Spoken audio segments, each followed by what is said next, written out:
دیکھیے سطر کا تقاضے کیا ہے، گر لیجئے۔ لباس نبیز ہونا چاہیے، باریک نہیں۔ حضور نے فرمایا اللہ کی لعنت ہو ان پر جو لباس پہن کے بھی ننگی ہوتی ہے۔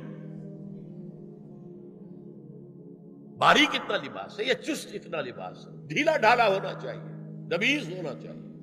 لباس کے اندر یہ دو حصے جو ہیں وہ لازم ہیں۔ اور پھر سینے پر، اب ظاہر بات ہے کرتا پہنا ہوا ہے، ڈھیلا ڈھالا ہے، پھر بھی یہ سینے کے ابھار تو ظاہر ہو جائیں گے۔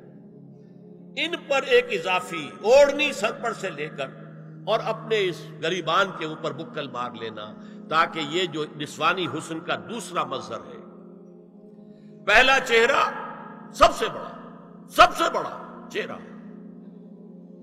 اب جو لوگ کہتے ہیں چہرے کا پردہ نہیں ہے، تو خدا کے بندو پھر پردے کی ضرورت کیا ہے؟ نسوانی حسن اگر اس میں اٹریکشن ہے، وہ کہاں ہوتا ہے سب سے بڑھ کر؟ مظہر اول کون سا ہے نسوانی حسن کا؟ چہرہ ہی تو ہے۔ اب میں ذرا شرم کے ساتھ کہہ رہا ہوں، لیکن یہ اپنی شاعری کے کچھ الفاظ آپ کو سنا رہا ہوں۔ یہ لب لعلین کہاں ہوتے ہیں؟ چہرے پر ہوتے ہیں یا کہیں اور ہوتے ہیں؟ یہ عارض گلگوں یہ کہاں ہوتے ہیں؟ چہرے پر ہوتے ہیں یا کمر میں لگے ہوتے ہیں؟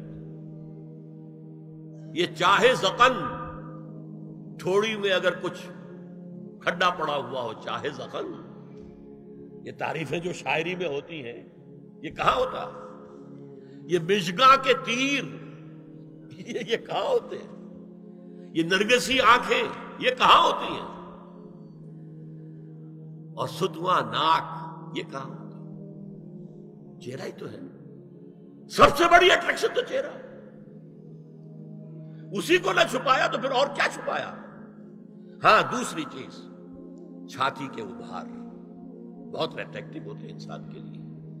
اس کے لیے یہ ہے کہ وَلْيَضْرِبْنَ بِخُمُرِهِنَّ عَلَى جُيُوبِهِنَّ، کرتا بھی نبیز کپڑے کا ہو، کرتا جو ہے ڈھیلا ڈھالا بھی ہو، شلوار اور نبیز تر کپڑے کی ہو، ڈھیلی ڈھالی ہو، اور اوڑھنی کا بکل جو ہے اپنے سینے پر مار لیا جائے۔ اب اس کے بعد فرمایا وَلَا يُبْدِينَ زِينَتَهُنَّ إِلَّا لِبُعُولَتِهِنَّ۔ اب یہاں یہ زینت کا لفظ آ رہا ہے چہرے کے لیے، اور چہرے ہی میں کچھ سنگھار بھی ہوتا ہے۔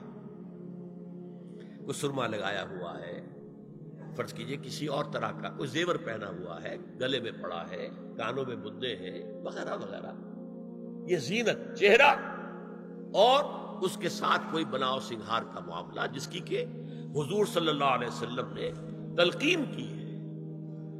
عورت کو گھر میں بن سور کر رہنا چاہیے، شوہر کے لیے ایٹریکٹیو رہنا چاہیے۔